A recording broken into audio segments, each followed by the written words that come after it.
राज्य सरकारने एक मोठा निर्णय घेतलाय, ज्यामुळे गावापासून 200 मीटर जमिनीला आता एनए करण्याची गरज नाही। नक्की काय आहे हा निर्णय? एनएच्या प्रक्रियेत काय बदल झालेत? याविषयी सविस्तर जाणून घेऊयात आजच्या लेट्स अप विषय सोप्पाच्या माध्यमातून।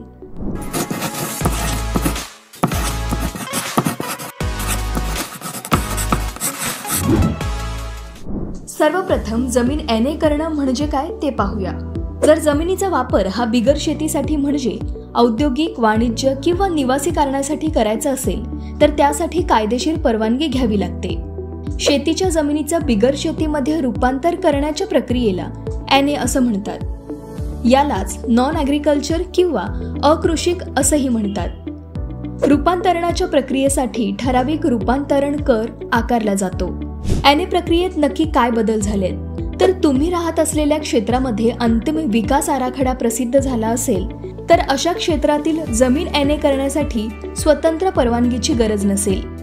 तुम्ही राहत असलेल्या क्षेत्रासाठी प्रारूप प्रादेशिक योजना तयार करण्यात आली असेल आणि ती मान्य करण्यात आली असेल तर या क्षेत्रातील जमिनींचा वापर हा अकृषिक कारणांसाठी केला जाऊ शकेल।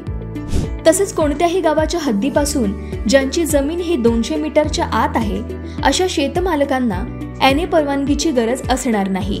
मात्र जमिनीचा अकृषिक कारणांसाठी वापर करायचा असल्यास प्रशासनाकडून तसा दाखला घेणं हे गरजेचं आहे।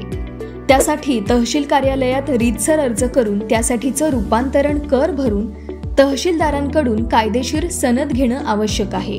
वरील नियमांच्या आधारे तुम्ही तुमची शेतजमीन औद्योगिक, वाणिज्य आणि निवासी कारणास्तव वापरू शकणार आहात।